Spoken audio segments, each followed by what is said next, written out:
This episode is brought to you by Peacock. The new Peacock original documentary, Matthew Perry, A Hollywood Tragedy, dives deep into the beloved actor's rise to fame and his tragic death. 5 people, including Perry's personal assistant, 2 medical doctors, and an alleged Hollywood drug dealer known as the Ketamine Queen, were charged with conspiracy to illegally provide Perry with the ketamine. Explore the details of the case in this heartbreaking special, streaming now only on Peacock. At T-Mobile, our critical mission is providing unparalleled 5G coverage for when connectivity is mission critical. Introducing T-Priority, America's best 5G network experience for first responders, even in times of congestion. More capacity, faster speeds, better coverage. T-Priority from T-Mobile, built for tomorrow's emergencies, ready today. Discover more at t-priority.com. For qualifying organizations on eligible rate plans, coverage not available in some areas and may be impacted by emergencies. Watch the world's biggest tennis stars battle at the BNP Paribas Open, live on Tennis Channel. And witness the magic in Indian Wells, California, at one of the greatest events in sports. Live on Tennis Channel and streaming on the Tennis Channel app. This is the Dragons Lane, in association with the Riverside Sports Bar Newport, an American-style bar with a proper Welsh feel.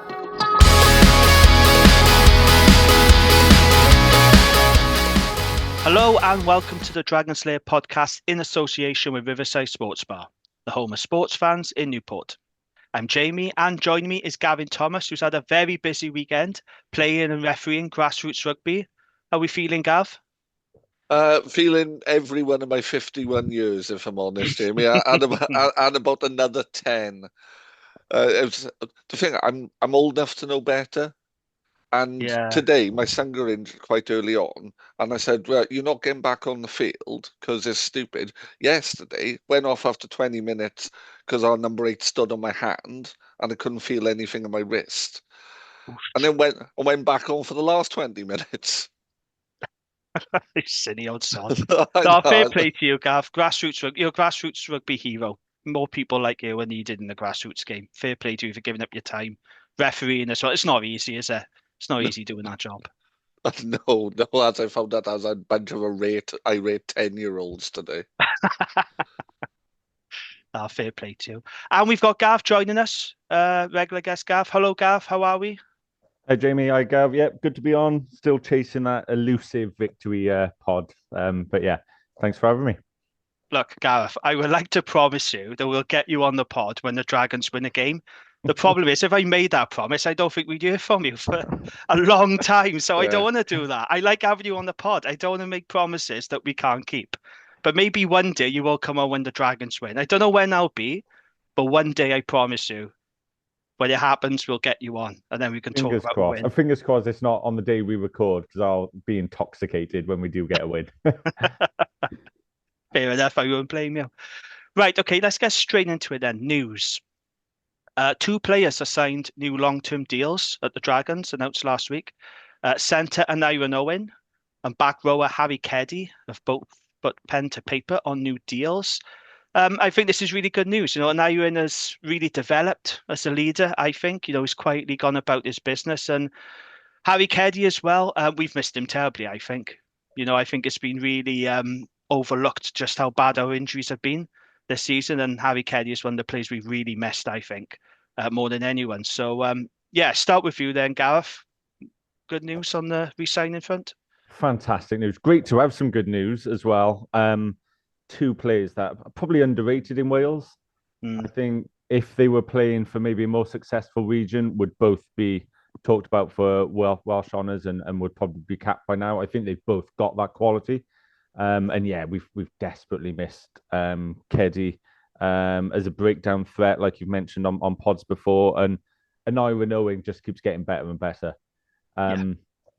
We are struggling in the back line to create, but he's a bit of a shining light. He's top class player. Really like him. Glad he's staying. Yeah, certainly is. Gavin, you are pleased with the re-signing? Yeah, absolutely. We talked about it in the week, Jamie, and I said the thing about Harry Keddy, he's never less than 7 out of 10 player. No, it's true. Yeah. Whenever he plays, he's solid, and that level of consistency is exactly what we need. And Aaron Owen, I think I've been really impressed with this season because we play entirely the wrong kind of rugby for the kind of player he is, and we play him in the wrong way. But he, he does a lot with not enough ball and not enough space. Yeah, I agree. I think he's a contender for Dragons Player of the Season. I really do. Just his leadership qualities have grown so much. He's a fantastic footballer, really intelligent player. It is hard for him, though, isn't it, being in a team like this? I don't think we're seeing fully the best of him. I do wonder if you saw him at the Ospreys or another team, for example, I think you'd really see him flourish. But we're just lucky to have him. He loves playing for the Dragons. And yeah, just really, really good news, I think. To compare him to a player I talk about far too much, Ben Thomas, who he's a similar player to. Yeah. Ben Thomas is better when he gets the ball in space, and Cardiff do that with him, whereas we don't do that with an Iron. It's he's getting the ball flat and he's going straight into defence, and he needs a bit of time just to change his angle or something. Yeah, but no, I'm really pleased. Two solid players this season. Yeah, absolutely. Keddy's last game for the Dragons was back in October. Oh, God. Against Connacht. It's been a long time, but I think we've missed him badly. I really do, in terms of that Jacqueline breakdown threat that he offers. I was hoping he'd be available for the Zebre game, but obviously not. But we could really do with him back, and we missed him a lot. And I think even the back rowers that have been fit, we're sort of flogging them to death, aren't we? Like St. Louis Hughes has been outstanding this season, but he's playing like every minute of every game at the minute. We're just going to kill him, aren't we? Bloke's got 9 fingers, like. Yeah. He has been a terrific value for money signing because Dragons signed him from Cardiff on the cheap, and they offered him a low deal. He took it, and he's been brilliant. As for the rest of the signings, however, well, we know how that's gone, but Shane Lewis-Hughes has definitely been a very, very good signing for the Dragons. So players can come from Cardiff and it'd be a positive. That's it's good to know, isn't it? It is good to know, especially next season. We'll see how that gets on. We'll talk about that in a bit, actually. So, a report in Wales Online as well. Dragons are lining up a move for South African tight head Robert Hunt from the Cheetahs. Nope, me neither. Never heard of the guy. Seb Davis, Wyn Jones, Thomas Young, and Tina Stabia. These names that were rumoured on social media. That's now been confirmed in the Argus and Wales Online. Hasn't officially been confirmed by the club, but we know that these guys are signed up. But the Dragons are in desperate need of a tight head after Leon Brown was forced to retire before Christmas.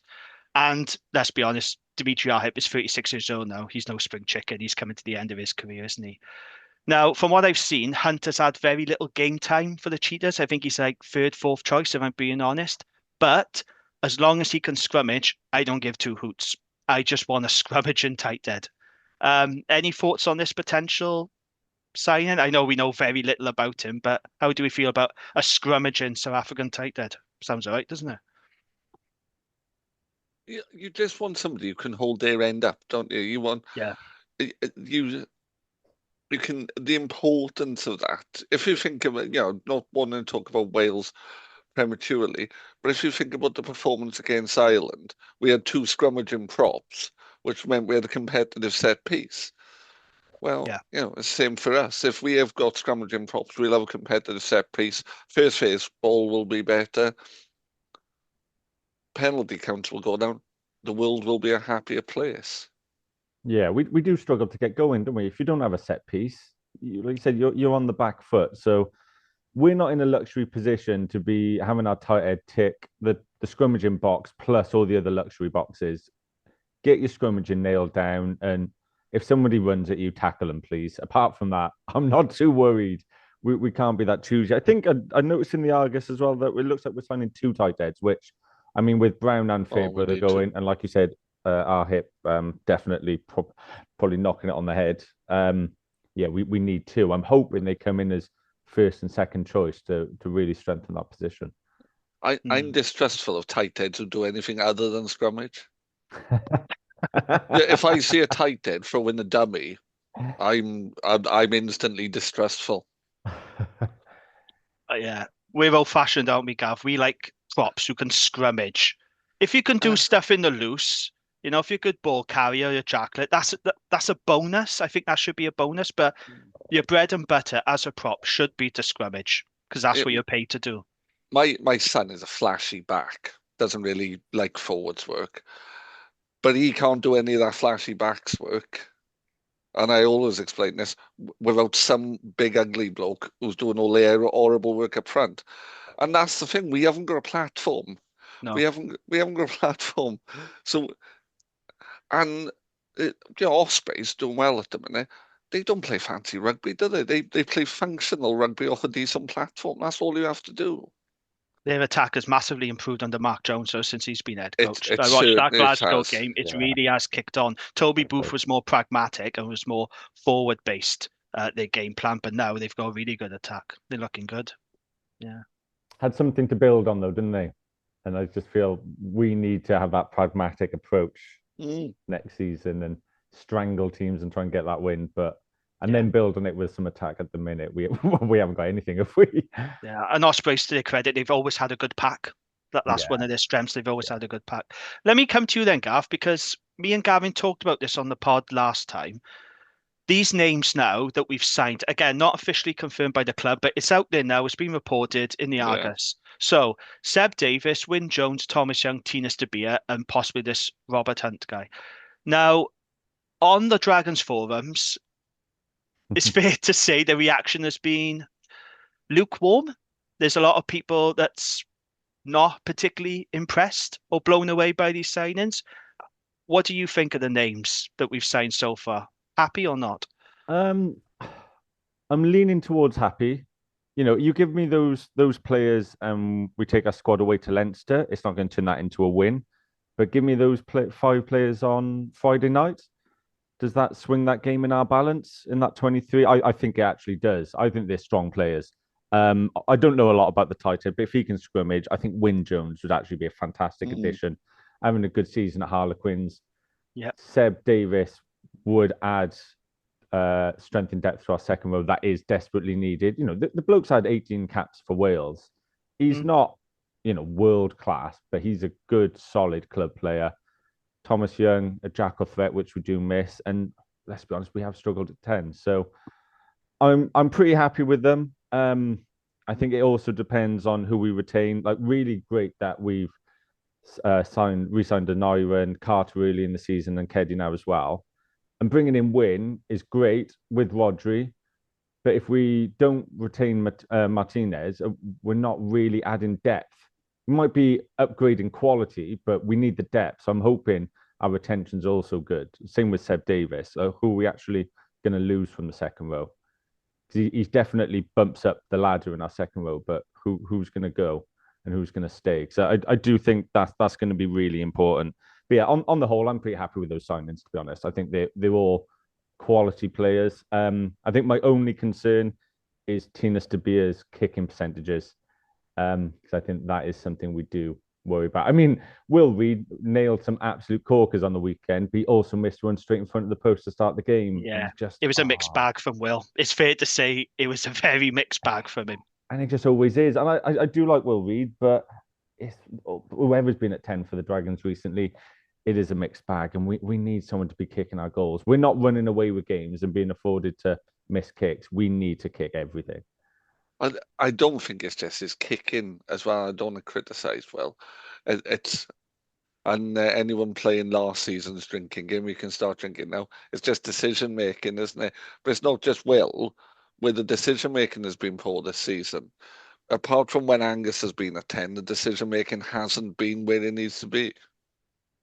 No, that's a fair point. I think Thomas Young's a really good signing. Now, I have to say, when I first heard that we'd signed Thomas Young on a 3-year deal, I was very sceptical and a little bit unhappy about it because I didn't want past mistakes to be repeated with Richard Abad, who we gave a 3-year deal to before, and then the 3rd year he tailed off massively. However, Chris, I did mention this on the pod last time. I sort of let the cat out of the bag, but Chris Kerwin has reported it now in the Argus. So he is on what's called a tapered deal. So the 3rd year, he'll be on significantly less money than his first 2 years, which is smart. Because if they're giving him a full 3-year deal, I'd be seriously questioning it. But in the 3rd year, his money is not going to be as much as in the first 2 years. So that reduces the risk. And he was good again on Saturday. I watched Leinster Cardiff. Scored a try, Thomas Young. He was good. He's a really good player. He's definitely something we don't have. Yeah. A proper Jacqueline open side. Yeah. Yes, and as much as I love Tane, and I've always defended him on this pod and on the Rap pod and on social media when others were saying he was, a liability, Cardiff fans, Now, of course, they're signing him. Now he's great, isn't he? He's a great signing now, but they were calling him a liability and not good enough for Wales. I've always defended Tane, but I think Thomas Young's a better player. He's a better all-round player than Tane, but he's 32, and he will be 33 when he joins the Dragons. But if we can get 2 really good, strong years out of him, I think that's okay, isn't it? And we do need experience. Yes, players like Thomas Young, Wyn Jones, they've been there, they've done that. They are experienced players. They're the type of guys we need in our squad. I'm actually really excited about Wyn Jones, to be honest. People might not be happy about him but his age, but he's a year younger than Rodri Jones, who was unbelievable for us last season. So I'm not too worried about that. He's 32, isn't he? Yeah, it's good age for a prop. That's good age. Yeah, that's not old. Great for a prop, isn't it? Yeah. Props are like red wine. They need a bit of age. They need a bit of, kind of tannin in it, I'm not worried about getting a 32-year-old prop. If it was 32-year-old fullback, I'd perhaps be a bit more eye-rolly. Do you remember at Judgment Day, Gavin, you were there as well because we met up, when we played the Scarlets, Dimitri Arhip took Wyn Jones to the cleaners at scrum time. Do you remember that? I do remember he that. Folded him like he did. It's the only good memory I've got of that game because Dragons were absolutely abysmal. But when Arhip came on, boy, did he took Wyn Jones to the cleaners that day. Yeah. By all accounts, the Wyn's gone to Harlequins. He's fitter.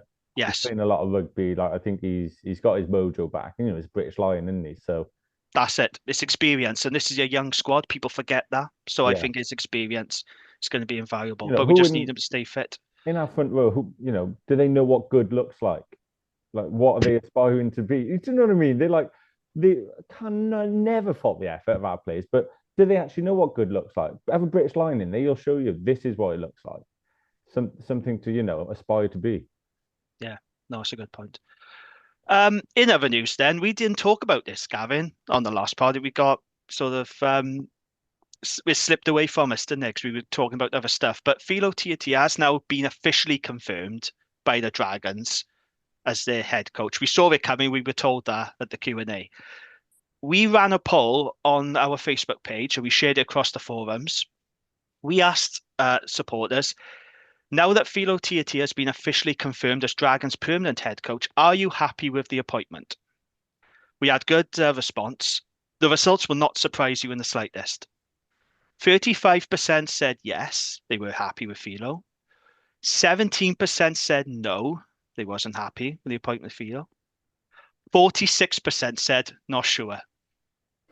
Not exactly a glowing endorsement, is it? So 46% of people are not sure whether Philo is the right guy or not.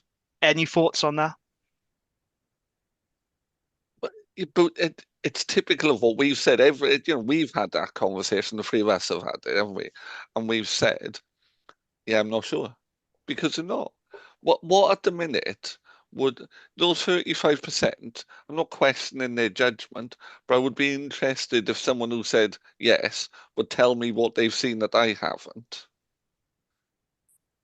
Gareth, any thoughts on that? Yeah, I can echo that. I think I voted and put not sure because I've not seen anything to think, okay, this is a Philo team. This is what he's brought.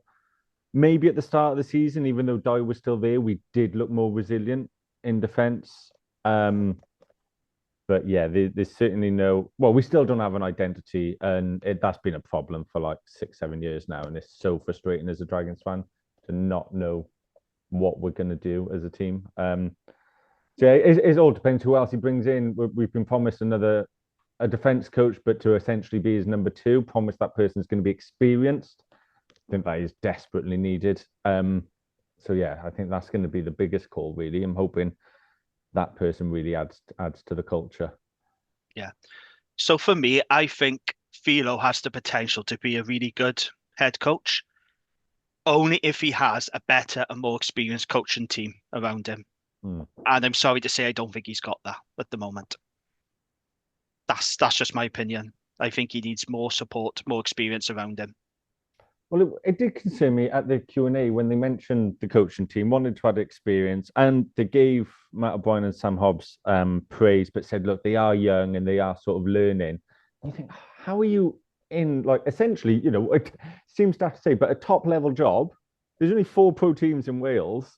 How are you at that level without sort of earning your stripes first? Sam Hobbs, to be fair, I think has had a few coaching roles in the Welsh youth and academy. Yes, yeah. It's I it's think different though. it is It's different. Yeah. You should be earning your stripes, and look at Mark Jones. He has gone out and got experience elsewhere, and he's and look, he's sort of honed his craft. I think that's what you should be doing. If we want the 4 regions, not just us, to be at that like top level and challenging in playoffs, then we need good coaching setup.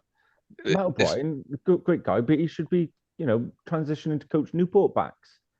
Yeah, you feel like he should be cutting his teeth in the SRC first, don't you? At least, and he might be, an aspiring young coach, but I don't want someone who's learning the ropes on the job. It's not a job. It's not a job you can learn the ropes on. It's it's not the kind of job that comes from an apprenticeship. Well, it does, but our apprenticeship is quite a distance away from the top level of professional game. Our apprenticeship needs to be in the SRC.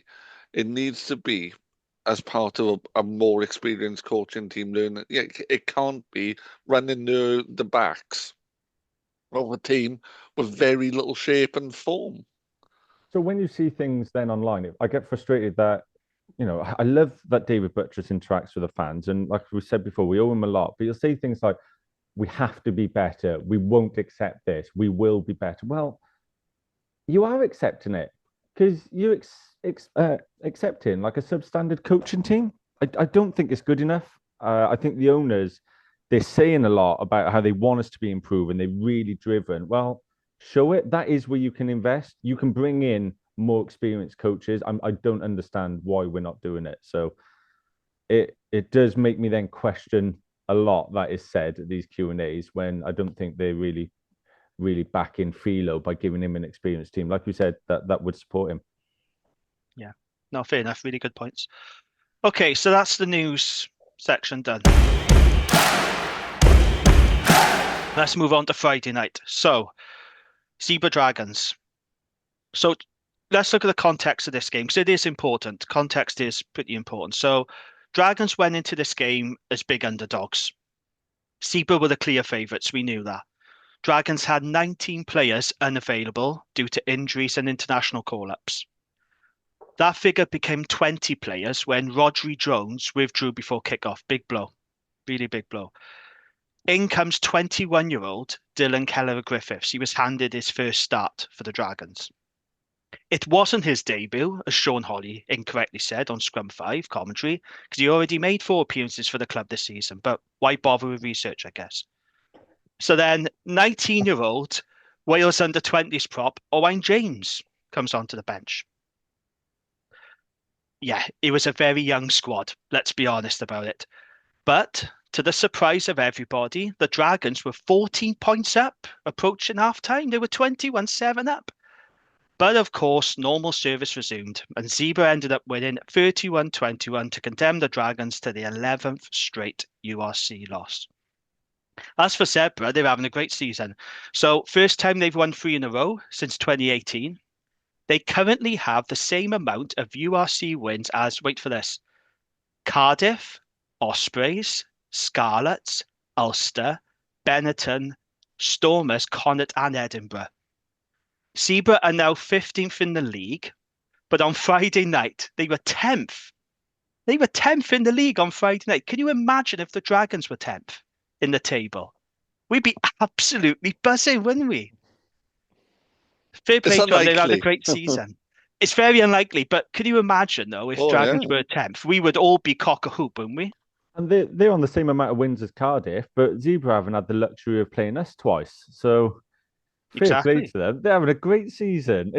I would almost be happy for them, but it's still a bit It comes sad. at the Dragons' expense, though, doesn't it? So Dragons are languishing at the bottom of the table. They are now 17 points adrift.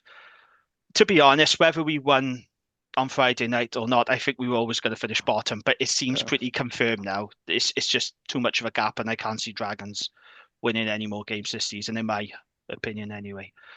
So, those were the facts heading into the game. We lost. Come on then, Gavin, let's start with you. What were your thoughts on that game? An opportunity gone begging, I would say.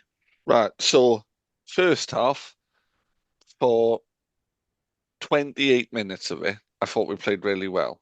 Hugh Anderson did exactly what we said he could do, which was bring a bit of creativity to the backs. I think we fronted up. We played some tidy rugby. We took our opportunities.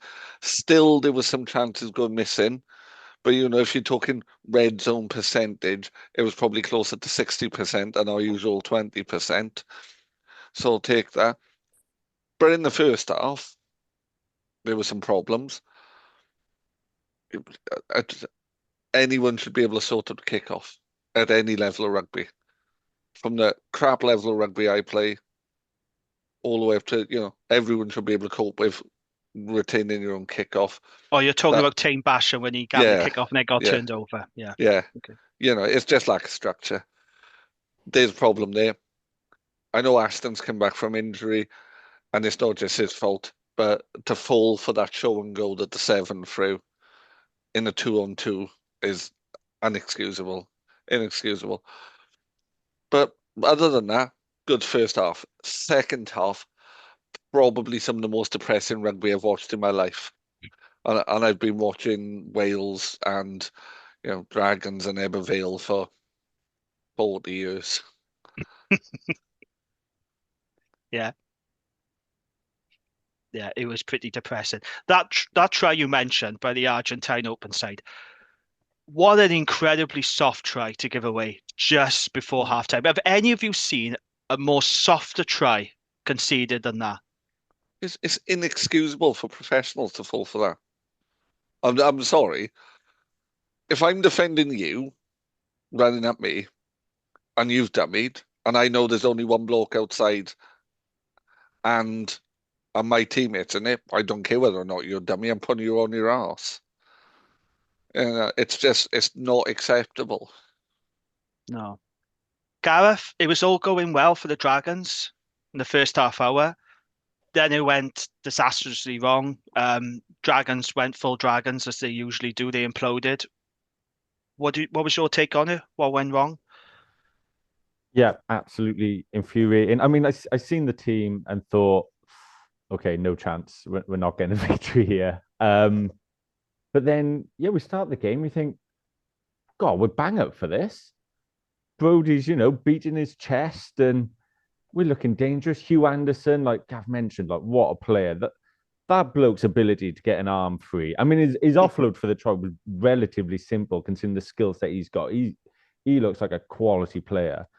And then that try just before half time, I was infuriated. I was just like, that just ruined my Friday night. And as soon as they scored, I just thought, well, we're not winning this game. Because you just know we're just going to fall away. And second half, well, we didn't score a point, did we? No, we didn't score a single point, no. When we're not playing the All Blacks, like, credit to Zebre. They're having a good season, but they're not great. It's to go half a rugby without scoring a point against them is poor. And we had 10 minutes, a man up. It's absolutely infuriating to watch a game like that, and to also be going away to Zebre, who, even though they're having a better season, they are a poor side and they played poorly, and be thinking, we're going to lose. What does that say about us? They're the second best team in Italy. It was not impressed. As always, individual performances stood out. Brodie, not just because he scored a couple of tries, but I thought, he was really putting it about. Yeah. The young prop, Keller Griffiths, thought he actually had a good game. Yeah. Thought he really put it about the park. Yeah, I thought he had a decent game. And then our back row were doing so much. They looked a bit tired, and that is upsetting to see, really. I just don't see how you go away to Zebre and look tired. in what is essentially like almost a cup final for us. We need to go out there and win. How are we looking tired? That's tough to watch as a fan. So I want to talk about this because this has been a really big talking point amongst Dragon supporters, and it was brought up in commentary as well. So the first half ended, went to the kitchen, made a cup of tea, settled down, ready for the second half. Minutes into the second half, I thought to myself, is it me or do they look tired, the players? Because there was a fair bit of walking around, wasn't there? You know, they weren't getting off the floor as quick as they was in the first half. I thought, no, they can't be tired. It must just be me, but they look tired. And I think I messaged you, Gav. You did. And I said, is it me or do the players look tired already? And it was only 45 minutes. But then it became very evident around 48 minutes, the players were blowing out their asses. They looked tired. And then the commentary team of Sean Holly and Gareth Rhys-Owen started talking about it as well, saying how tired we looked. And there's a lot of tired bodies. I thought, but we're not even 50 minutes yet. What's going on? And then I thought to myself, it kind of makes sense now in a way, because I don't know if you've noticed, but Philo's been talking a lot about fatigue recently. Fatigue was talked about before and after this game. So on Friday morning in the South Wales Argus, there was an article with the headline, Dragons urge to fight through fatigue at Zebre Parma. And Philo was talking about, you know, the players having to get through the fatigue. And if they do, they will have a chance of winning. And then after the game, Philo said, and I quote, there are signs of shifts around how we stay in moments, but it is still a work on with fatigue and how we fight through it. So my question is, why are we talking about fatigue when the last game before Zebre was 2 weeks ago against Glasgow? Why are the players seemingly tired after 40 odd minutes? Do we have a fitness and conditioning issue now? It just doesn't make sense. And it's not just me who thought that. A lot of supporters were saying the same. It was brought up in commentary. But players shouldn't be tired after just 40 odd minutes. What's going on? It's either fitness or it's mindset, and neither of those things are right. Yeah. Gareth, what are your thoughts on that? Yeah, infuriating, because you think Ryan Chambers is probably one of the most positive appointments we've made in the last year. So I was really happy about that. But you shouldn't be at this point of the season shattered. We've picked youngsters. Well, youngsters, you would imagine, should be able to run all day. Yeah, is it a mindset? It was obvious. We did look fatigued. We definitely, you should not be blowing just after halftime like that. And that maybe, highlights that try before halftime that was very soft. Getting towards the end of the half, we were knackered. I think there's a part of it. It could be the condition. Well, it has to be part down to the conditioning, which is a big worry. But I think some of our rugby, I've noticed it at home as well. We look tired towards the end of games. And we've talked on here before, and you brought it up, Gav, about we don't play smart rugby. And I was thinking about it, and bear with me, but you watch a team like New Zealand, and they defend relatively, for international rugby, passively. They're not a hard blitzing team. Conserve energy when they get the ball, burst into life. France kick the ball so long, most teams kick it off the park. The forwards don't have to run around, and then they can play when they're in your half. Teams play to their strengths and play smart rugby and conserve energy. I feel like because we're a poor side and we know we're a poor side, we try so hard at everything. So we work as hard as we can in defense because that's what we should do. Try as hard as we can in attack, get to everything. I think we're not doing anything well, and we end up just blowing out our ass. And it's just poor to watch. It's been evident at home this season, not as bad as that Zebre game. That was really poor, but we have looked tired towards the end of games, which is a big concern. I think the only potential excuse there might be is, are we concentrating on fitness really hard in the week? And are the players going into these games fatigued? But if that is the case, I'd be pretty disappointed as well, to be honest, because I pay my money to watch us play well on a Saturday, not to train hard in the week. The issue is that it's their job. Talked earlier about me being involved in grassroots rugby. Don't get paid for doing it. I do it because I enjoy it. And if I'm massively unfit, which I am, ultimately that's my problem. It's no one else's. These are professional athletes who people are paying week in, week out to see perform at the best of their ability. And people going to see them is what's paying them. And they're offering something crap. It's not good enough. You have to be fitter. Like, kind of. I'm sure if there was a key element of our jobs that we didn't do, we wouldn't be in our jobs for very long. Well, It doesn't make it's equivalent sense. to me falling asleep at my desk at 2 o'clock in the afternoon. But it doesn't make sense. Like, I understand what you're saying, Gaff, about players looking tired at the end of games. That's, acceptable and reasonable. But players looking tired after 48 minutes? What's all that about? But then I was thinking about this today. You was at the Q&A as well, Gareth. Do you remember what we were told about Philo when he said that the players at Gwent don't look after themselves in the Yeah, same way as they do back home in New Zealand? I thought yeah, that he was did. quite telling, and we talked about that on the Q&A episode. Also, is it a coincidence that Philo was talking about fatigue before this game and after? You Can't know, be, can it? is that just a coincidence? It just doesn't make sense. These are professional players. They shouldn't be blowing hard after 40 odd minutes. And Ryan Chambers is there. This is a really good guy. This was a bit of a coup that we got from the WRU. He was supposed to improve our team's fitness and performance. And I can only think that maybe it's because our team was so full of kids that they just wasn't used to the intensity and the pace of that game. But That that would be doesn't. I don't know. I'm just speculating. I don't know. And it was a fairly hear 'em, scare 'em first 40 minutes. It was frantic, wasn't it? Yeah. Yeah, I get that. But that's their job. That's the problem that I have with it. It's their job. They should be able to cope with it. And if they can't cope with it, they shouldn't be doing the job. Also, we're talking about coping with the intensity of a game against Zebre. Yes. The Yeah. They second have best team in improved. Italy. They have improved in Look, fairness. they have improved, but it's still that's not the benchmark, is it, for the No. league? No. That's a worry. Leinster, Bulls. That's your benchmark, isn't it? Glasgow. These players need to realise if you work hard enough, you put in a performance, you could play for Wales. Like that dream should be a reality. But at the moment, it's like we don't have. Do we not have that aspiration in the squad? And if we don't, those players shouldn't be pulling on the shirt like this.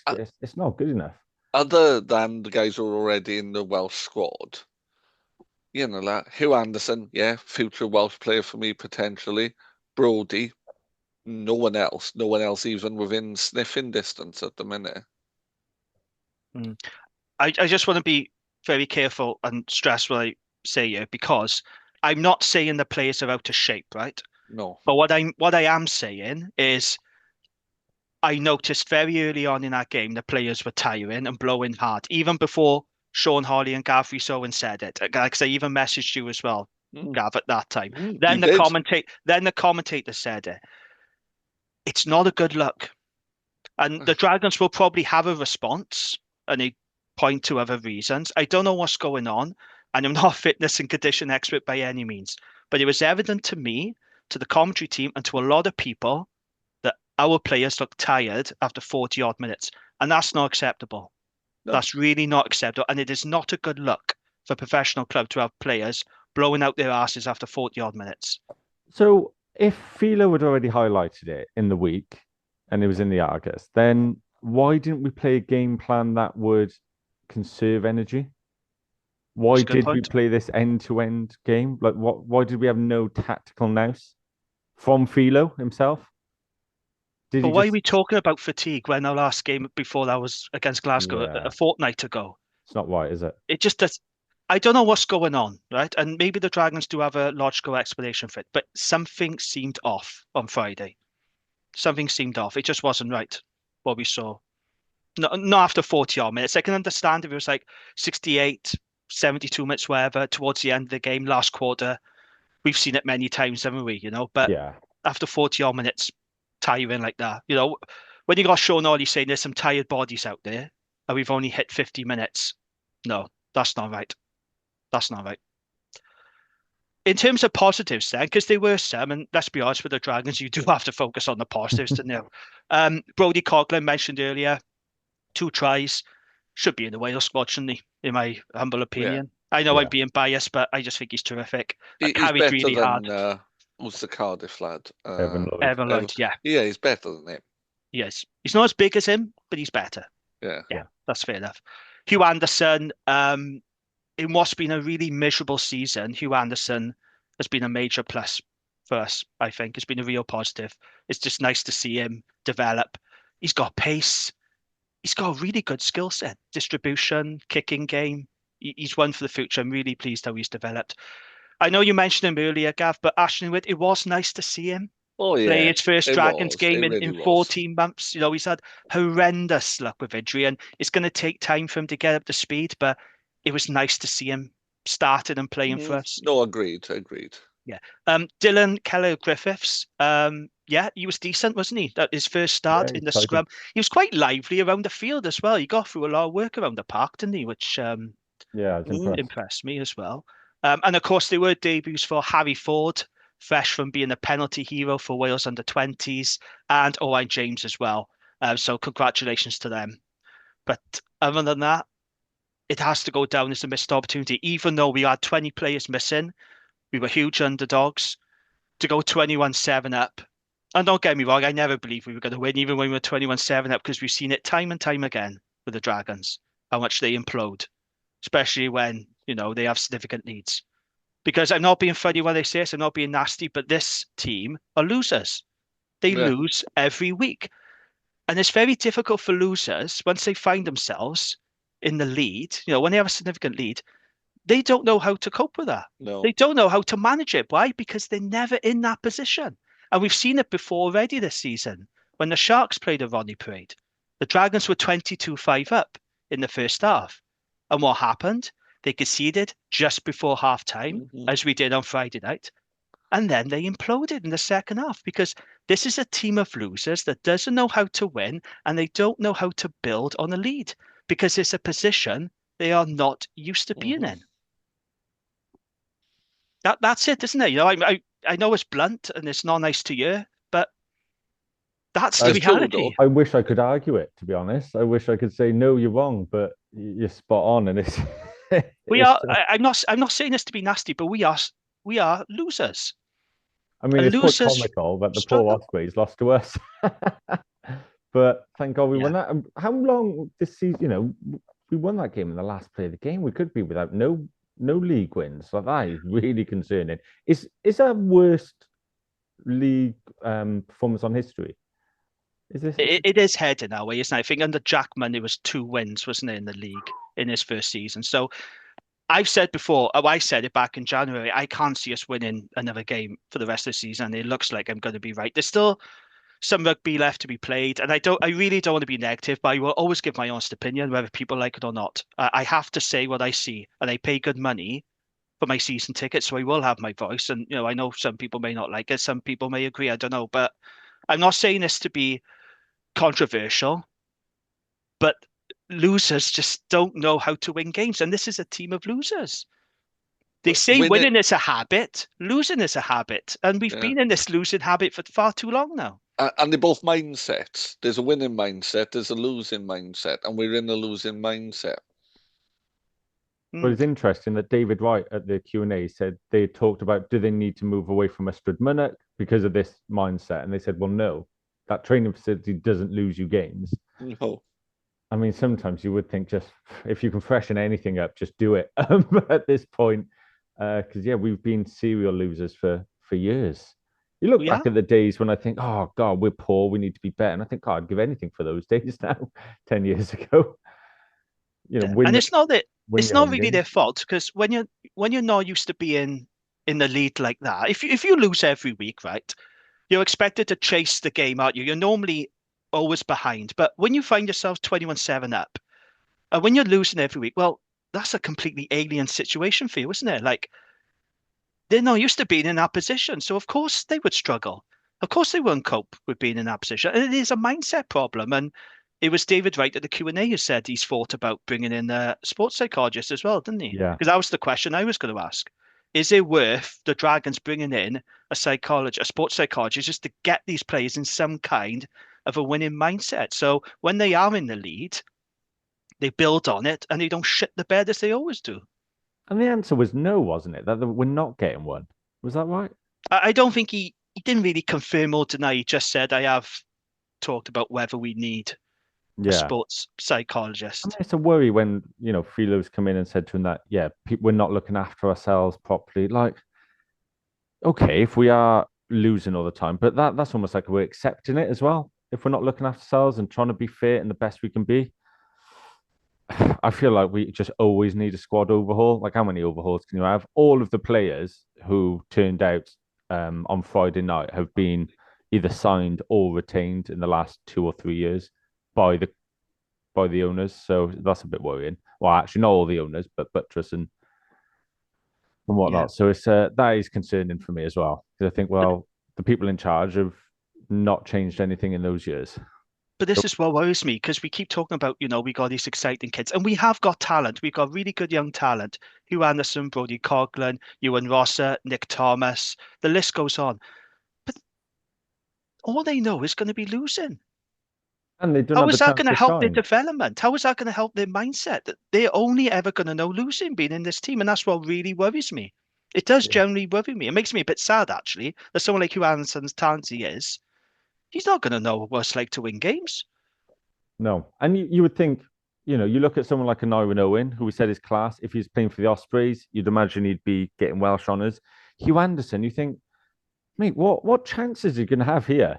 Like, you're not going to get the ball. You're going to have to do it on your own. It's not going to be ball in space and, able to create and have a great highlights reel. It's the things he is doing off his own back. It's tough.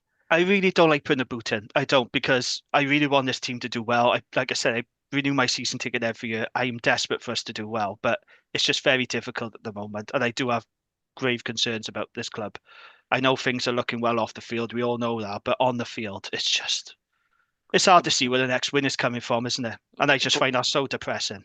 As I've said before, Jamie, nobody supports a club because it's well organised. We don't have favourite accountants. We don't have we don't have favourite premises managers. We have favourite players. Yeah. Any other thoughts or comments from that game on Friday night? Anything else you want to bring up the pair of you before we move on? Well, I'd like to say I'd already had a disappointing start of my Friday because I paid £16 for 2 pints of Tiny Rebel beer. But the game was more disappointing than that.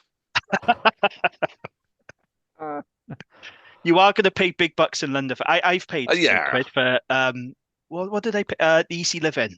I paid £8 for. Oof. Yeah, it's a lot, isn't it? It was Rebel IPA. It was £8 a pint.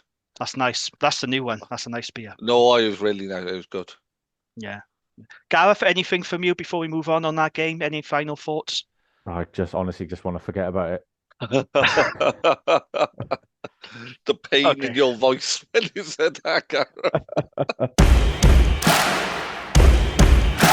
Right, let's move on to the listeners' mailbox then, because we asked our listeners to send in their thoughts and comments and any questions they might have. I always like this section of the pod, although it is quite depressing as well. But it gives you an idea of what supporters are saying. And I think that's important because we want to give supporters their say as well. It's not just about us. So thank you to the people who did send in their comments. So let's start with Nathan James. He says, fitness looked like a huge issue. Do you think it's a case of players down in tools or coaching? And then he says, if it's players, why? Because half of them will be playing for new contracts. And if it's coaching, why? Because we brought in Ryan Chambers. He was brought in at the start of the season to oversee performance. And then he ends with, I know the season is essentially a dead rubber, but we are constantly told that Gwent has always been a proud rugby team. I do not see any pride in the performances whatsoever. So let's go back to the first point you make, Sen. Are the players down in tools? I don't think they are, personally. I just don't think at this point in the season they're good enough. But are they down in tools or is it coaching? What do we think of that? I'd I'd never say they're down in tools. I think, No, neither would I. especially, it's different on the telly, but I go over and watch this live at home, and you can see, they're doing their best. They're just not up to it. But I think confidence plays a massive part in that. You look at the difference in Wales having a bit more confidence, and certainly how much that can up a performance. I think with us, we just look like a team that know we're going to lose, a heads drop, and it doesn't mean they're still trying, but where do you find that extra couple of percent from? And that is you need that confidence and that belief. So yeah, I would never say the players are down in tools or trying. You watch them live and they're putting their bodies on the line. I respect anyone who pulls on the Dragons jersey, but as a collective, we lack confidence.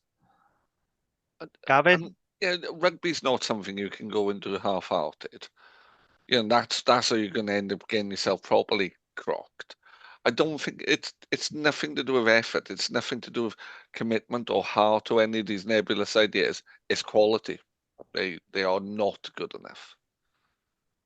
Yeah, I don't like questioning players' commitments. I think it's really unfair because no one goes out on a rugby field to lose. So I think it's really unfair. If there's any suggestions that these guys are down in tools, stop it because it's nonsense. I don't think that's fair. I don't think that's right. Totally agree. It's such a hard bloody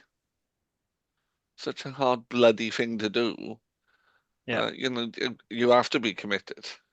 Yeah, I don't think players are down in tools. Okay, let's go on to Nick then. Nick Foyle, he says, I felt positive after the Q&A. Yes, we've all been in it. But the longer the season goes on, I feel less confident. People on social media are out in force calling for the Dragons to disband. And unless there's drastic improvement next season, I can see no argument. Well, the problem is when Dragons lurch from loss to loss, and they implode like they do on Friday night, then yes, people are going to come out, the usual suspects and people on social media, they are going to come out and say, cut the Dragons, they're a waste of time and money. I've seen it so many times. You look on any comment section, on Scrum 5, on Wales Online, particularly on Facebook, and it's just full of people saying time to get rid and close them down. And this goes back to when I had the journalist Nick Webb on. And something he said really stuck with me when he talked about the future of Welsh rugby having 4 teams and the possibility of cutting the team. And he said, the problem with the Dragons is they don't change the narrative. They don't change the narrative. So if they keep bumbling loss after loss, then yeah, if you feed the trolls, they're going to bite. And that's the problem. We don't help ourselves with these performances, do we? No, and the other regions all seem to have sorted themselves out to varying degrees. And we've got worse. Yeah, Gareth? I can get why the people online call for it, but it infuriates me to cut a region. I'm absolutely, every time I see it, I'm sick of it straight away. I feel like the Dragons offer so much as a club. We produce players. It's great for the community. It's something for young men and women all across Gwent to aspire to. I think, what they do around the community with the age grade rugby is fantastic. And we do produce quality players. Yes, we want to produce more, but I feel like we do produce quality players. I personally do I love going to watch the Dragons? I have had great memories watching the Dragons. I'm not sure how many this season. One good memory. I would be absolutely devastated to watch a region go. I'm fed up of hearing about it. It's, you'd lose CVC money, you'd lose, loads of income. It wouldn't be like all the other regions be a lot richer suddenly. You'd lose derbies and you just alienate a massive rugby population in Wales, which we as a country shouldn't afford to do. But I do get why people like to put the boot in because we're shit. We're absolutely crap. And at the end of the day, everything in the community is brilliant, but it's the product on the field. I don't know what Scarlets are doing in the community, but I seen they put in a good performance on the weekend. And I think fair play, playing some good rugby. That is what matters. And people don't need to watch us. They don't need the context of us missing 20 players. They just see we've lost away in Zebre and think, what's the point?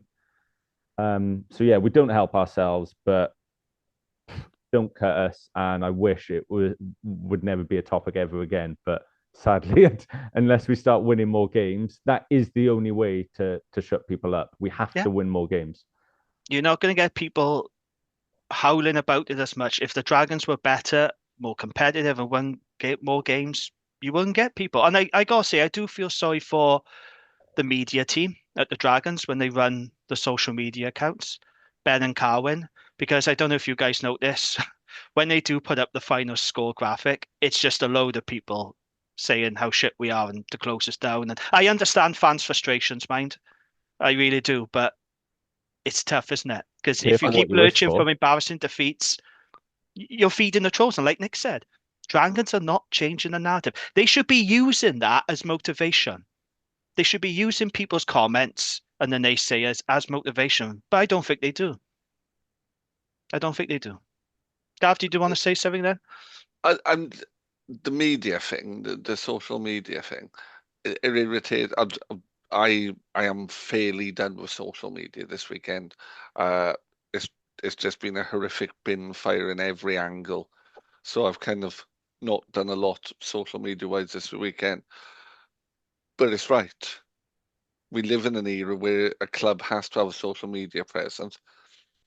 And I can understand why fans other than our fans think, yeah, get rid of them, because what are we adding to the mix right now? Well, the worry is our own fans think it as well, don't they, I think? I'm not sure that's the case, though, Gareth. I don't think it's our fans that are saying it on the whole. I hope not. I'm choosing to believe we aren't. There's a couple. I've seen a couple. A couple, but I don't think that's widespread. No, but I've seen a lot of fans say, well, if the Dragons were cut tomorrow, I understand. And that's fair enough. I would. If the Dragons went tomorrow, I'd understand. I wouldn't be happy about it, but I wouldn't have any real complaints because we just haven't been good enough for so long. And then we could go away and start up on Leinster pod, and we'd have victory pods every week. And that would be boring, but it would be nice to talk about the win, wouldn't it? How many wins have we talked about since we've done this pod? 4 or 5?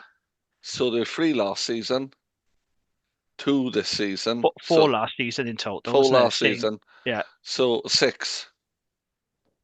It's been about 6. We were not including pre-season wins either. No, we had a couple of pre-season wins, didn't we, the year before? Yeah, there were 4 wins last season, and there's been 2 this season. Of the Newcastle Come on, guys. Game. Dragons, give us a win to talk about, please, because I don't want to keep doing pods like this. In all seriousness, I don't. I really don't want to be recording doom and gloom pods, but you're giving us no choice. Richard Davis, if the Dragons were an animal, they'd be put to sleep to put them out of their misery. Ouch. Okay, fair enough. Nick Warburton, no idea if he's got any relation to Sam. Dragons' condition and fitness isn't right. Nowhere near athletic enough for the modern game. Chris Allender, if we concede a try, often we'll concede another one shortly after. How many times have we seen that? Too many, Chris, is the answer. Maybe adding a sports psychologist to the coaching team would be money well spent. Often in winning positions, we go into our shell and self-sabotage. That's a good description, isn't it? Self-sabotage. Yeah. We certainly do that. Should be our sponsor. That is a perfect description of the Dragons. Self-sabotage. Losing becomes a habit. Well, this goes back to what I was saying. When you're a team of, persistent losers and you find yourselves in a winning position and you're in a commanding lead, of course they're going to blow it because they don't know what to do in that position. And that comes down to mindset. But we all agree, though, that a sports psychologist would be a good addition to the team, don't we? We need 100%. Something. We need something. 100%. It's a good point, by Chris. Yeah, no, it's reason. It is a good point, and yeah, it's just hard to work out what the issue is, and we don't know, but the club doesn't seem to know either. No. Gav Pike says Dragons have many issues, but fitness and conditioning is a controllable that isn't budget or anything else excusable. To see players physically drained after 50 minutes is just unacceptable. Indiscipline is shocking. And again, that's probably fitness related, not pro standard, says Gareth. Carl Offers gets in touch and he says it's very sad that this shambles is the representative region of Gwent rugby. Running out of gas just after half time is disgraceful. New signings are just another region's cast off. I think that's unfair, personally. I think that's slightly unfair. No, it's wrong. It's wrong. I don't think that's right. You're telling me Thomas Young's a cast-off? No, he's not. Cardiff wanted to keep him. A lot of clubs were in demand for Thomas Young. He's no cast-off. I don't know about the rest, mind, but I think that's slightly unfair.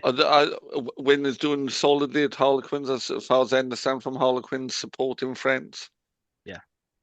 Yeah, we push back on that one a bit. Reality is that a complete overhaul is required and questions need to be asked now. Well, we asked the questions at the Q&A. We've already been in this position. We've asked them and, well, we know the answers because we did a whole pod on it. So, And how many overhauls can we have?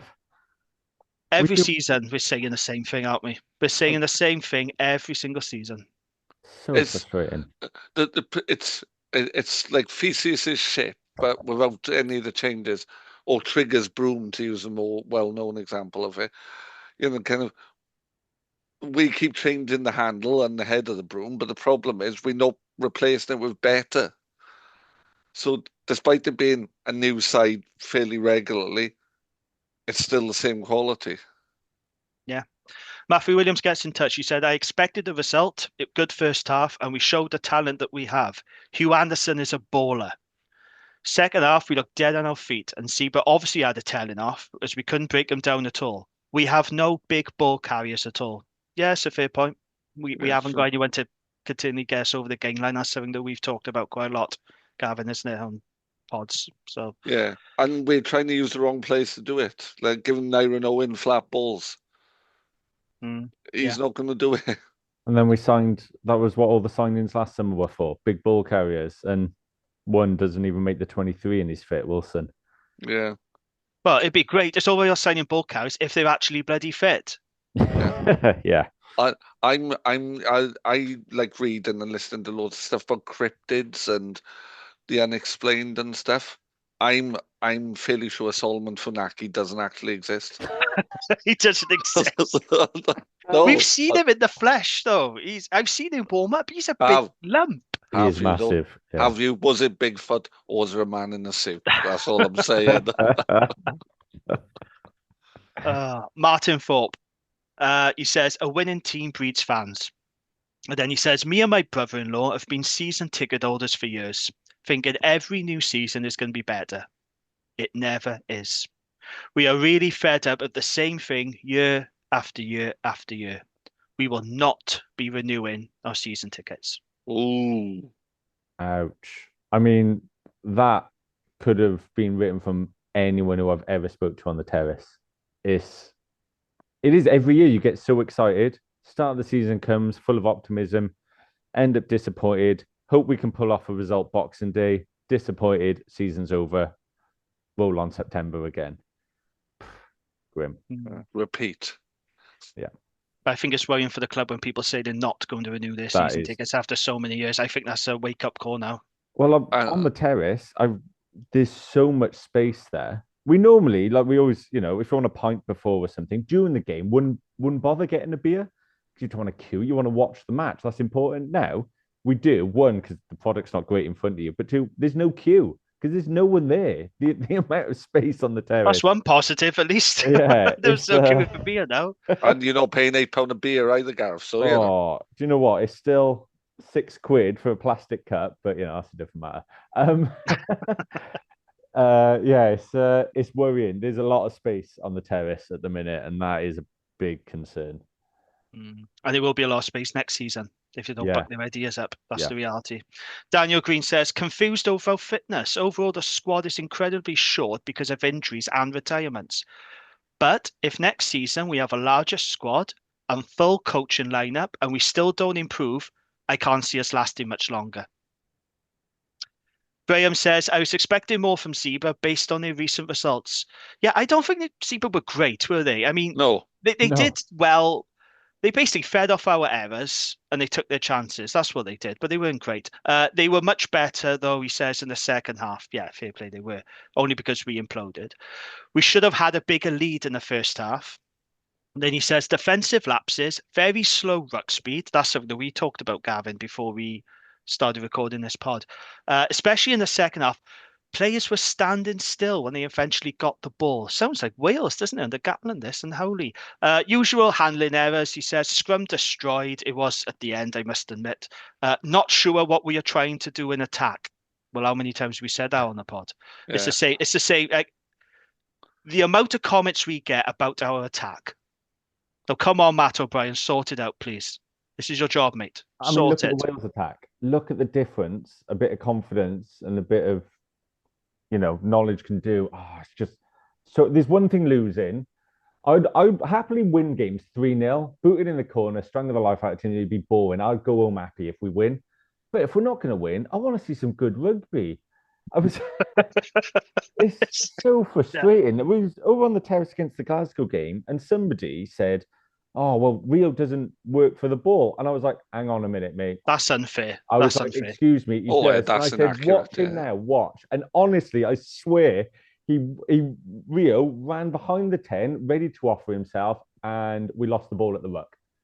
And you're like, mate, he's working. We're not getting the ball. We don't give the ball to him. We can't go through a phase. He's working off his wing, and we can't get the ball out. It's so frustrating. And Rio looked really frustrated when he stood near the touchline.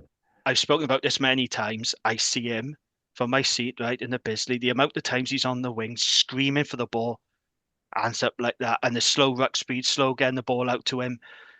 And he does work incredibly hard. I'm not having that. Really I don't like people slagging off my Rio like that, saying he's not working hard. Yeah, did you tell this guy off? I hope you did. You give him a good stern telling and off. Good. He did say fair enough when he witnessed him, working in. And it's just good man. It's just he doesn't get the ball. But yeah, he works so hard.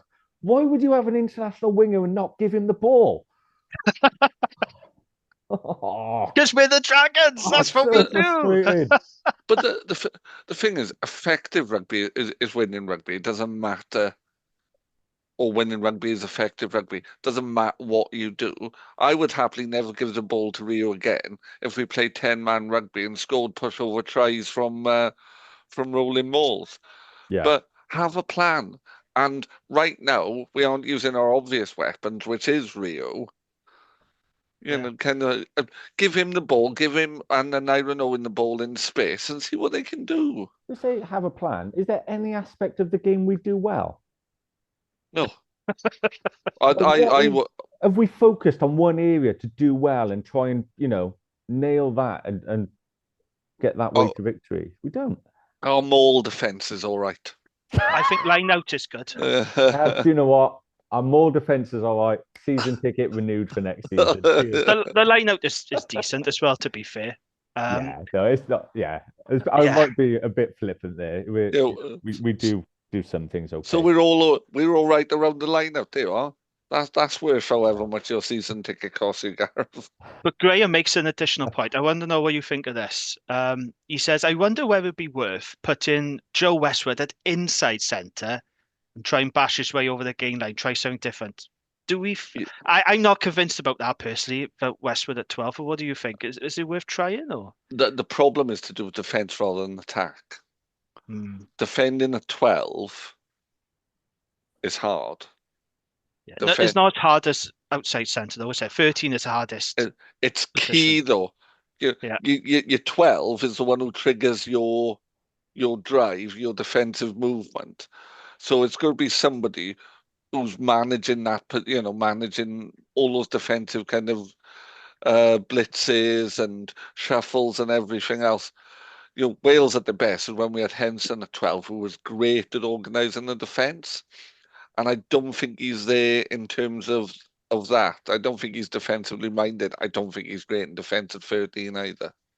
No, and I think we've got two good 12s with Naira Owen and Ackerman coming in behind. In pre-season, we were hitting Westwood on the gain line. Flat passes either from 10 or 9. Then we hadn't used it all season. But I did notice there was 1 or 2 occasions against Zebre we actually did that. I think he took a short ball off 9, hit a nice line and, got over his man, give us some go forwards. We just don't do it enough. But we didn't hold on to the ball, so we can't do it much anyway. And you just change the pivot of attack if you want a crash ball. England did with Tuolangi. They had Farrell at 12, and Farrell just played flatter balls into Tuolangi to hit. Yeah. So you you have, and Aaron Owen's exactly the right player to have doing that second pivot at 12 to play the ball to Westwood coming in hard at 13. Can you imagine, right? I know, but can you imagine having this is just pie in the sky stuff, but can you imagine having Matt Sherratt as our attack coach? How much better our attack would be. Or if we just had a really good attack coach coming in, experienced attack coach, I think we see such a difference. I really do. But then we do need those forwards to get us over the game line. So why are the owners not doing that then? Because they must be frustrated with the result. Well, they are frustrated with the results. Why are they not solving that problem? And yes, we need forwards to get us over the line. But I listened to George Ford on a pod before, and you were saying, well, it's not always down to the forwards. Let's go and, you can't just work your forwards to death. We need to get go forward as well. And it's like, well, who's driving the week? You hear about Anscombe coming into Wales and like he drives the week really well. Are any of our 10s that person? Without setting off they're talking about it again, Claxon, we've always lacked leadership. In the nearly 2 years of this pod, we've lacked leader. Sorry, anyone who's kind of currently drinking half a bottle down of scotch. Because I've said leadership so many times. But we lack leadership and we haven't brought leaders in. I'm hoping bringing in Thomas Young, bringing in Wyn Jones, bringing in kind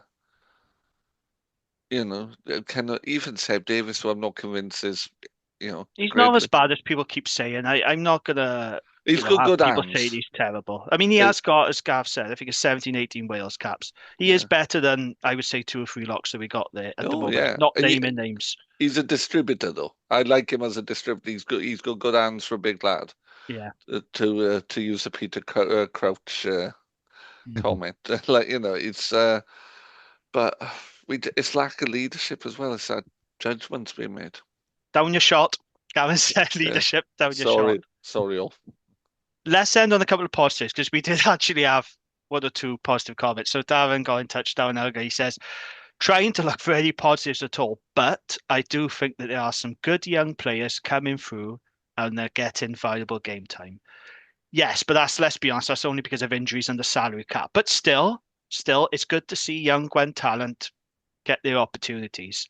I mean, I don't want us to be playing 19-year-old props in an ideal world. Not yet. I think they should be honing their craft in the SRC. But we're down to the bare bones and we were so short in certain areas. But it has been nice to see guys like, Hugh Anderson, Nick Thomas, Brodie Coughlin really step up, isn't it? That is something that we have got good young talent. Yeah. Harry Ackerman. That's something positive to build on.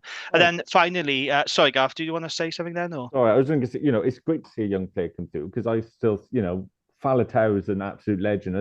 I remember watching him when he was 17 coming through, and it's just great. You watch Hugh Anderson, hopefully one day he goes on to be an international. You can say, yeah, I remember when he was throwing offloads on his own line against Glasgow.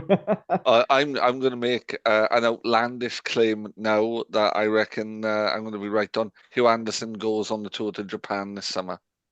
That's a good shout. Yeah. That's a good shout. I'd love to see that. And Brodie Coughlin should be there as well. He really should be there. Yeah, the thing is, it won't be a massively weakened Welsh squad because if there's more than 2 players in the Lions squad, I'd be surprised. But I would still take Hugh Anderson. I'd love to see him go. He really does look like he's got it all. Yeah, I agree. And then finally, Peter Evans. This is a positive one to end on. He said, some great plays by the boys in the first half, he says. Allowing Zebre to score almost immediately in the second half was a body blow to us. Yeah, I think that try just before halftime and then... But like I said, we've seen this so many times with the Dragons. It's nothing new. But then he says, I think the new signings will help us a lot. Positive vibes for next season. Yeah, that's a nice note to end on. Yeah, well done, Peter. Yeah, thank you, Peter. Right, okay, just before we move on then, if you haven't done already, please like, subscribe, leave us a review. 5-star review, that's what we want on Apple, because if you leave us a 5-star review, you will get a shout out on the pod. Those are the rules that I've made up. So, thank you for the feedback that we get. Leave us a 5-star review on Apple Podcasts and you will get a shout out on the pod. Okay, Gav, it's time for your Gwent Rugby Roundup. What's the latest? A lot to get through. So we start in the SRC Cup, where Ebervale for the second time in a fortnight beat Newport 44-21 at Eugene Cross Park. Look at the smile on his face. He's enjoying it now, isn't he? No, You like that, Gav? A bit of well, having a great season, like to be relief fair. here. Having Yeah, a they great are. season. They are. You know, and the fact that our 10 is the superbly named Griff Tuff is Is that what it's called? yeah, That's brilliant. yeah, and it's spelled the Welsh way, so it looks like Gruff Tuff, but it's Griff Tuff, who Yeah. is having a great season. All of them are. It's Ebu having a really good season, in fairness to him. yeah, getting Good to good see. crowds, and yeah, it's a very positive season up at Ebu. Yeah. Then into the Prem Cup, Cross Keys 36-31 winners against Merthyr, which takes them to the Principality Stadium on April the 5th, where they will play Pontypridd, who beat Newbridge 53-14. So a Gwent side into the Premiership Cup final. Excellent. Into the Championship Cup semi-final, where Bedworth unfortunately were defeated 32-29 by Tondy. Into the Championship, into league games now. Brynmawr 13, Penaltha 21, Mountain Ash 27, Annisd 14, St Peter's 39, Talywine 31. Division 1, Blaenavon 13, Bedlarnog 23, Dowlais 35, Abergavenny 13, Monmouth 10, Newport High School All Boys 12, Nelson 26, Abdelary Blaenau Gwent 10, and good win at home for Pontypool United, who came out 38-13 winners against St Gennes. Into Division 2, Abercarn, a solid home win for them, 32-3 against Gowndifife at home. Blackwood 34, Caldicott 22. And then what I'm deciding was Gwent Rugby Game of the Day. And if you were at this game, please let me know if I was right. Blaenau 36, Croesakilliog 35. That sounds like absolute thrill a minute. So if you were up at Blaenau, tell me what that game was like. And then Cumbran 18, Risca 12, Pilharriers 20, Usk 12. Into Division 3, Abertwsog 32, Oakdale 17, Killeen 32, Machen 26, also sounds a good game. Fleur-de-Lis 26, Chepstow 22. And another points fest, New Panteg 23, Rumney 49. And then Newport Saracens versus Nantiglow was postponed. Into Division 4, Crickhowell versus Bedwellty was also postponed. Would that be pitches, do you think, Jamie? I don't know. I'm not entirely sure. I saw that game was postponed. I'm not sure what I was about, to be honest. Need a bit more info. If anyone knows, get in touch with us. Yeah, it'd be interesting to know if it's still pitches or if it's unavailability. Crumlin 38, Pontland 8. Fordside versus Gwynedd was postponed. Llanillow 24, Better 17. And a second victory of the day for Ebervale over Newport. Whitehead 21, RTB Ebervale 24. Whitehead are a Newport club, aren't they? Yes, I'm not making that up. Yeah, yeah, they are. Yeah. Yeah. Division 5, Blackwood Stars versus Abersuchan was postponed. Beaufort, a club I have lots of time for, unfortunately lost 54-0 away to Derry. Havant 6, Tredegar Ironside 17. And Hartridge 29, Hollybush 34. Also an excellent game. Hollybush, a club I find fascinating. I don't know if you know Hollybush Village, Jamie. No, No. No, it's a rugby club, row of houses, and a garage, and not a lot else. If I'm honest, sounds great to me. It's just on the road from Markham, where my mum's from. But yeah, it amazes me that they've got such a well-organised side up there. And then into Division 6A, Cumcarn 10, Ultalarians 36, 6B, St Julian's High School All Boys against Sully Sports was postponed. And then into the Dragons Athletic League, and I'm making no assumptions here, but we heard Gwynedd first team game was cancelled. Gwynedd Athletic 60, Blackwood Griffins 0. I have a feeling it's already a long journey up to Gwynedd there, and I have a feeling Blackwood were possibly facing a stronger second team than they imagined they would be. But yeah, that's my Gwent rugby roundup for the week. Lovely. Thank you for that, Gavin. Yeah, best of luck to Cross Keys in the final. It would have been great to have had Newbridge and Cross Keys in that final. Oh, how good would that have been?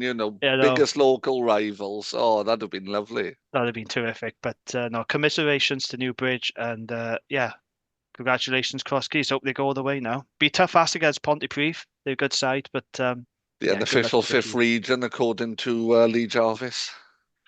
Yes, well, moving on, we'll leave that there. Before we end the pod, I want to talk about Wales now, because the Six Nations is returning this week, with a resurgent Wales heading to Murrayfield to face Scotland. Now, I don't know about you two, but I've never felt more positive and upbeat after a loss than I did when Wales lost to Ireland.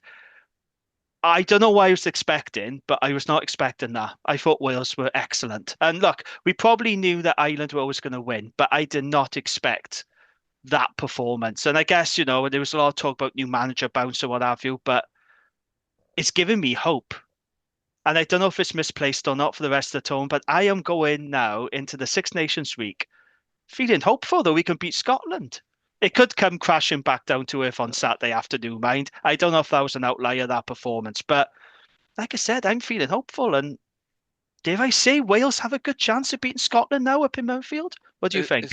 Well, I think Matt Sherritt has obviously had an impact. Yeah. Because it didn't look like the same group of players. No, but I don't think he's reinvented the wheel either. No. What he did was he had a very simple game plan. He stripped it back. And here's a radical idea for you. He actually played players in their correct positions.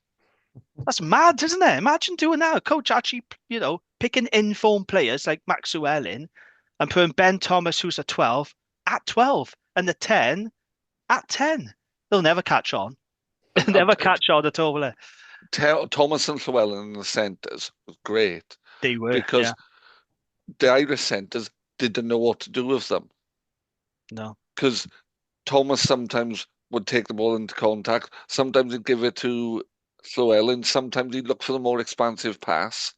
And they were difficult to defend against. I thought they played really well. The scrum was excellent for the first 60 minutes. Will Griff-John looked like a world-class destructive tight end. He did. He took Porter to the cleaners at scrum He was time. Unbelievable, wasn't he? I think that Get was him also at the Dragons. that was also partially to do with the referee in Porter. Yeah, he got ref properly, didn't he? One of the only referees I've ever seen, kind of say to Porter, "No, you drive straight, mate, or I'll penalise you." Good to see. Good to see. I got a lot of time and respect for Andrew Porter. Very good prop, but it was about time he was ref properly. And Nicky Smith, who I love. God, I'd love to have him at the Dragons. I really would. He did a number on Thomas Clarkson as well, but he is a young prop. But the scrum was really good until replacements were made. But what about you then, Gav? That Wales performance against Ireland. What did you make of it? Did it surprise you? Absolutely loved it. I was in Dublin for it as well, which heading into that trip, I was a bit weary of what is it going to be like. Watching it in a good rugby pub, a lot of Irish, couple of Welsh as well, and they were absolutely rattled. They were genuinely nervous, and we really got at them. Played some great. I barely sat down. It was one of those get out your chair sort of time. Like, it was great. It's just what you want to see from the team you're supporting. Some good rugby, and take a game to the wire and really take it to a team. So absolutely loved it. Definitely full of hope now. 2 games left to definitely get 1 victory, I think. Hopefully 2. And then, that's a few more boys on the Lions playing, I think. Yeah, we gave Ireland a right old scare. And, this is a free hit for Matt Sherritt. Let's be honest. He's already got a very good reputation in rugby. But if we win a game, his reputation is just going to go through the roof. And he probably will be a man in demand, won't he? Right, so here's a question. We win one of our last 2 games, right? Do you give Matt Sherritt the job? No. No, I'm the same. No, I wouldn't either. What I would do, I'd give him a job as attack coach because I think he'd be better as an assistant for Wales than an actual head coach. But what was noticeable as well, a lot of people picked up on this. He's very much a tracksuit coach. Matt Sherratt, he's very hands-on, whereas Gatland was an overseer. He didn't really get involved as much. He was a delegator. He would delegate the jobs to his coaches, but he's very hands-on with the players, and I think that makes a difference as well. Instead of Gatland just on the sidelines with his arms folded, overseeing what's going on, and he's a very good coach, Matt Sherratt. Like I said, I don't think he's reinvented the wheel with Wales, but he's brought energy and a bit of hope, and I rate him highly. I think he's a really good coach. But I'm glad you mentioned about head coach, Gav, because Rugby Pass reported that Michael Checker is now the favourite to become Wales head coach. What do we feel about that? Michael Checker now favourite. I said he would be my favourite one anyway, and I've not shifted from that. And I also think Franco Smith is going to end up a Scotland coach. But yeah, my choice was Franco Smith to be Wales. That's my preferred choice. I quite like the idea of Simon Easterby, but I think he's being groomed by Ireland because Fowler's contract runs out in 2027, and I think he's being sort of groomed now to become Ireland's permanent head coach. And let's be honest, go to England. Yeah, it'd be interesting to see where he ends up, but I do think Simon Easterby will probably end up with the Championship or Grand Slam. But how do you feel about that then, Gareth? Michael Checker, is that someone new? Because it's had a bit of a negative reaction from Wales supporters because they see him as like that sort of Eddie Jones, controversial, no-nonsense type of guy, that could potentially upset players. But how do you feel about it? I think it's quality coach, proven international coach. I'd really take him. I think Franco Smith would be my first choice purely because of the rugby he plays and the excitement I think that would generate. But Michael Checker, I think, would be a really good appointment to the next World Cup. But let's have a plan in place to what we're doing after that. I don't see him here as a six-year guy, but no. Yeah, I think he's quality, and he can be a bit controversial and everything, but Gatland was. But when he was winning, we loved it. So if Michael Checker gets results, then I don't mind him being a bit cheeky and a bit bolshy in interviews. I mean, there is a line, but it's all down to results in it, and I do think he does get the best out of teams. So I'd take him all day. I'd love him. And he brings what's the name with him, doesn't he? The Argentinian guy, who where every team he's gone to has massively improved the scrummaging. Ledesma, Ledesma. That's I can't think of his name now. The only thing with Michael Checker, he's not the guy you want for a long-term project because he's very much. If you look at his track record, he doesn't do long-term projects. He doesn't stay around long at clubs or nations. But if there's a plan for Wales that they want Simon Easterby, maybe now the idea is you get Checker in for a couple of years, take it to the World Cup, and then you bring in Easterby then. Maybe that's the plan. Or you bring in Mark Jones. That's another good shout. I've always rated Mark Jones as a coach. Ospreys are lucky buggers. They've been really blessed with good coaches, haven't they? Toby Booth, Mark Jones, Duncan Jones there as well. He does a good job with the forwards and the scrum. Justin Tipperick is going to be, I think he's contact area coach. Or no, defence coach. I think he's going to be. Defence, he's going to be. He's great knowledge and experience to pass on, isn't it? And I know we got Dan Lydiate there as well, but they're incredibly lucky, the Ospreys. They've got that rugby IP to pass on to. I just imagine, though, I always remember reading the book, I can't remember whose biography was, he was playing at Chelsea. And when Glenn Hoddle took over at Chelsea, Glenn Hoddle was pinging 40-yard passes. And was like, well, that's what we need to be doing, and the players couldn't do it. That's what I imagine Tipperich's defensive coaching is going to be like. Yeah. You hit this rack, you win the ball there. You hit that one, you hit that one, you hit that one, you hit every rack, and you compete every time for the ball. Yeah, we can't do that, Justin. I do think you're right, though. Checker in for up to the World Cup. It gives Wales plenty of time to plan, and that could be Mark Jones, but it gives them that cushion to know there is going to be a change at that point. I have about 20 reviews in that time as well, I'm sure. And see what happens. But I think it'd be a great appointment. Absolutely. So I'm feeling hopeful now. I love the Six Nations. I can't wait for it to restart. Yeah, I know it's the hope that kills you, but do any of you think that we can go up to Scotland and win? Or am I slightly getting carried away after one good performance? You are getting carried away. I knew you'd say that. See, I'm trying to bring some hope and positivity to this podcast, and you bring me down to earth every time. I think rugby is so much on confidence, and I feel like we're going to go with a spring in our step, even though we've lost. It's a mad thing to say that we are going to have that spring in our step. And as Scotland, yes, they might get a reaction after their loss, but it's just another Six Nations for them where they've underperformed. Another year that nope, it's not your year. So I feel like we could go and do a job. If we go and win the next 2 games, I'm telling you, we're going to get a few more boys on that plane in the summer. We're definitely feeling positive. So how many Welsh players going on the Lions tour then? Gareth, how many do you think? I mean, you could easily have one of our 2 loose heads, Nicky or Gareth. Dewi could go. Elliot D doesn't get a mention, but great darts. Back row. Oh, why didn't they start Wayno? I love Wayno, and I feel like even though the back row is riches, Wales Player of the Year last year, Wayno should be in with a shout. Jack Morgan has to go. Thomas Williams has to go. And then, if we go and win the next 2 games and Max Llewellyn goes and scores 3 tries and is absolutely tearing up, why is he not going?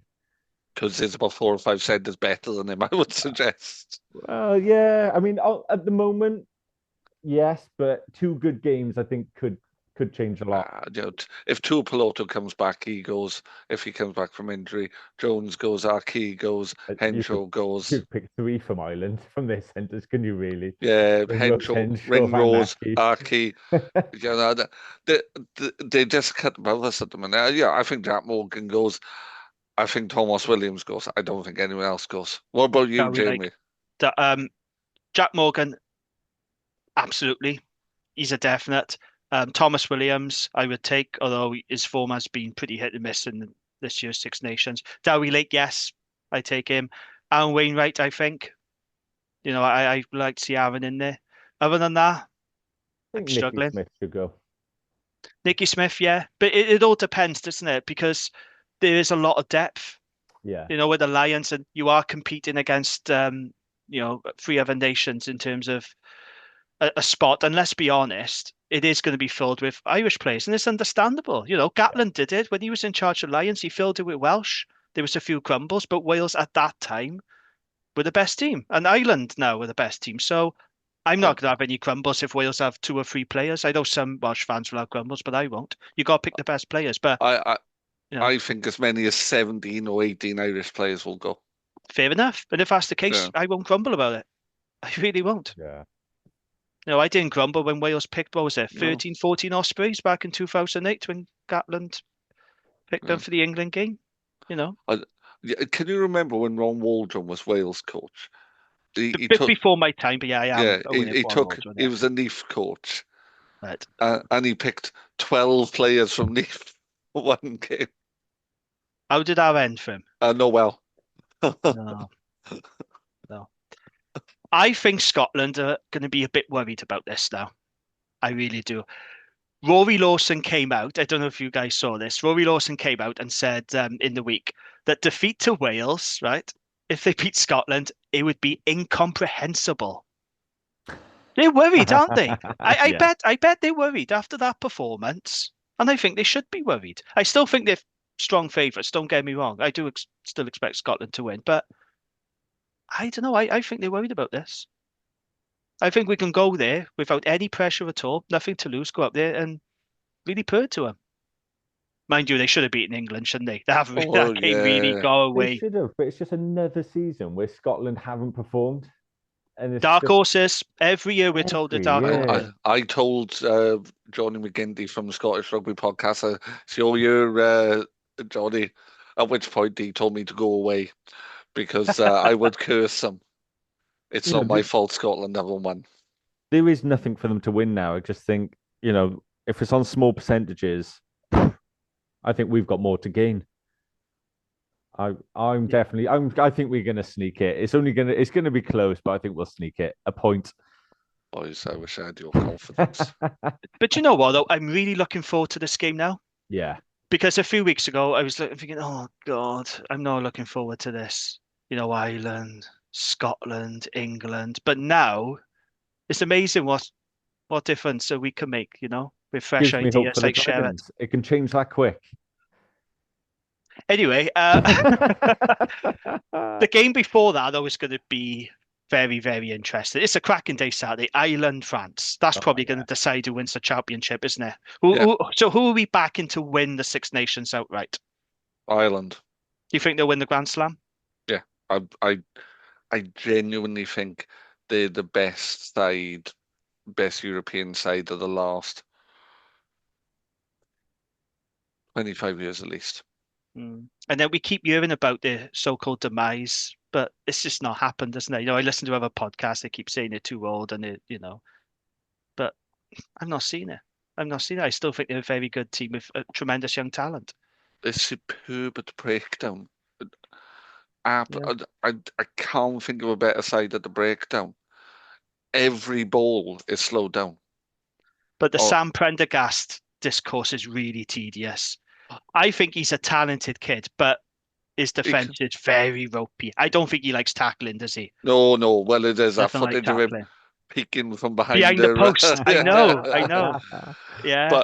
But also superb kicker out the hand and really good at bringing in the likes of Henshaw and Gary Ringrose and Matt Anarchy. Quality, isn't he?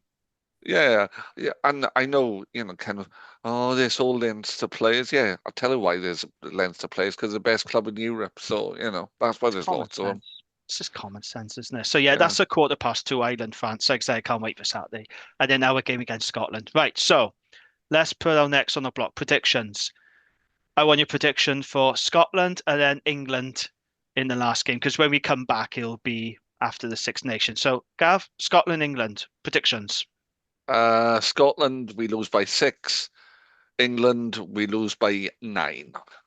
Nice positive thinking, as always. Gareth, what about you? I'm going to have to be positive. Scotland will win by 2. And England, you know what? I think we're going to win by 8.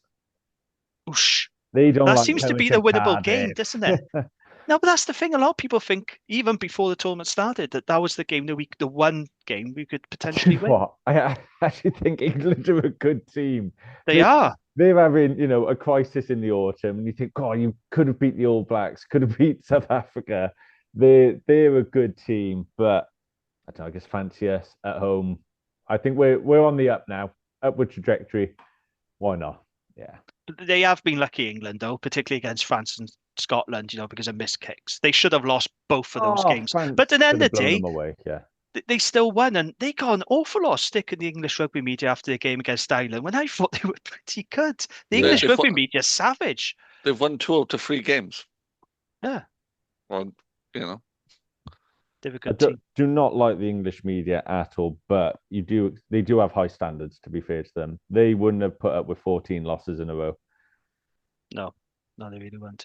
My prediction is I think we beat Scotland by 3 and we beat England by 5. There we go. I know that's big. It's big, but I just got a feeling. I'm going to come crashing back down to earth on Saturday afternoon. If we end this with 2 wins, we've done superbly well. Oh, God, yeah. And I think Cardiff will struggle to hold on to Sherrod, because he'll attract offers from bigger and better clubs than Cardiff. No, I think there's a lot of respect and admiration for Sherrod, and I could see him taking a big job like at England or anywhere else, really, bigger and better clubs. I'd be getting to see Cardiff lose a good coach like him. It'd be a shame. Terrible shame. Yeah, it really would. Bless him. Okay, I think we'll leave it there. It's been a long one. Gavin, thank you for joining me as always. And Gareth, thank you. Hopefully our listeners will be able to hear you this time. The sound quality is better. Fingers crossed. We'll soon find out, won't we? And of course, thank you to our friends at Riverside Sports Bar for their continued support of the podcast. So we'll be back in 2 or 3 weeks, I think, after Six Nations. We might have a special guest with us, which will be good.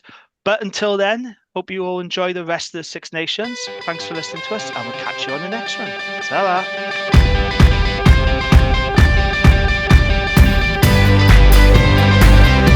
That was the Dragons Lair in association with the Riverside Sports Bar Newport. an American-style bar with a proper Welsh feel.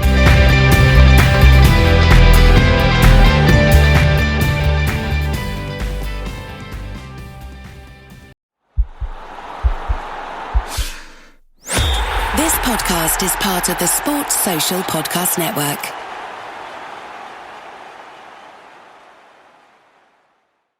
There's one thing that will forever change the way you sleep, and it's the softest 100% organic cotton bedding from Boll & Branch. You'll fall asleep faster wrapped in the most luxurious comfort. You'll never sleep hot again with airy blankets, cloud-like duvets, and breathable sheets. You'll experience pure comfort on night one and feel your bedding get softer with every wash. Discover the difference with 15% off your first order at bollandbranch.com with code BUTTERY. Exclusions apply. See site for details.